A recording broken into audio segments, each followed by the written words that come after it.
Waduga ni pacho kanya kwa Ramogi. Jotend duond bura mar ODM e kaonti ma Homabay odok ne chenro manitie mar bago nyasi mar yuago kendo paro Prime Minister machon mosenindo Raila Odinga tich adek jumane e alap mar tuke mar Raila Odinga Stadium e boma ma Homabay.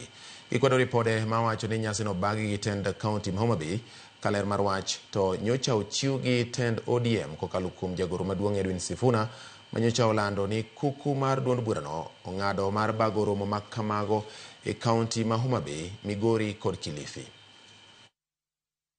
Intie jowa manyocha ok oyudo thuolo modhi yuago jakom bondo. Kaka chama waloso yuak makende mar paro jakom e stadium mar Raila Odinga ka. Chieng' no wadware ka nikech kae stadium ni manochak jakom. Omiyo wakwayo te jo chama to gi ng'ata ng'ata ma jahera mar party mane ok ochopo bondo because of bor mar piny. Tich adek bi Homabay ka stadium ka mondo wabedo together wakuwa paro jakom. Jakom no konywa gi stadium. Adier koso milian. Ni mondo konywa gi stadium wabwa yuage jakom.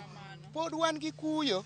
Kendo samoro kan moro wiwa wil ni jakom ngima to jakom otho. Gima akwayo jowa wabiru Wednesday kaka wan. Wabiru wate to wabiru gi kwe wamon jakom. Mondo kan moro ng'ato ko mon jakom dipo ka chunye otimore nade ofuong'ore. Yuago Raila ok chule ng'ato mondo bi e stadium kan ibiro yuago Raila. Kata nyo wadhi bondo nyo wadhi kendwa kwa yuago Raila. Joma biro Homabay chieng' tarik 5 biro kendgi nikech Raila en ng'ama nyicho oganda ohero. To kidhi yuago ng'ato ok chuli mondo idhi yuagi. Warwako ji te wadhi biro ka rombwa wabiro gi gige wa gi ruedhi madongo dongo gi mau kwa biro yuago Raila Odinga.